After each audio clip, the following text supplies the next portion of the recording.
జగన్ గారి పర్యటనకు జనం సహజంగా వస్తారా? జగన్ గారి పర్యటనలో గ్రాఫిక్స్ తో జనాన్ని చేయించి వాస్తవాలను దాచే ప్రయత్నం చేస్తున్నారా? ఫేక్ వీడియోలతో ప్రజల నమ్మకాన్ని సంపాదించుకోవచ్చని వైఎస్ఆర్సీపీ వర్గాలు బలంగా నమ్ముతున్నాయా? ఈ రోజు మనం చర్చించబోయేది జగన్ సభల వెనుక జరిగే వాస్తవాలు, సోషల్ మీడియాలో వైరల్ అవుతున్న ఫేక్ వీడియోలు, మరి నిజమేంటో చూద్దాం. నిజంగా చెప్పాలంటే జగన్మోహన్ రెడ్డి ఒక చరిష్మా ఉంది.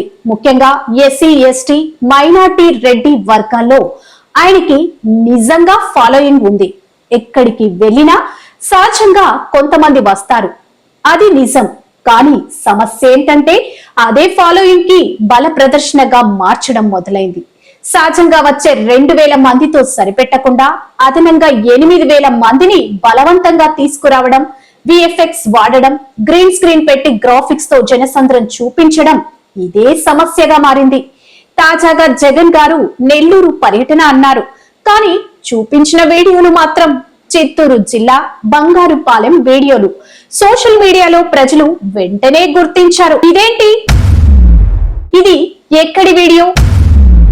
జనం సహజంగా రాకపోతే అసలేమి పెద్ద విషయం కాదు, కానీ మళ్ళీ ఫేక్ హైప్ సృష్టించడమే వారిని మళ్ళీ ట్రోలింగ్ కి గురి చేస్తుంది. పార్టీలో మంచి ఆలోచనలు చేసే నాయకులు ఉన్నారు, కానీ ఫేక్ హైప్ వల్లే నమ్మకాన్ని కోల్పోతున్నారు. వాస్తవాల మీద ఆధారపడాలి, వాస్తవాలే ప్రజలకి నచ్చుతాయి. గ్రాఫిక్స్ వాడితే మాత్రం అసలు నమ్మకం పోతుంది. ఇవాల్టి అంశాలపై మీ అభిప్రాయాలను కామెంట్ లో చెప్పండి.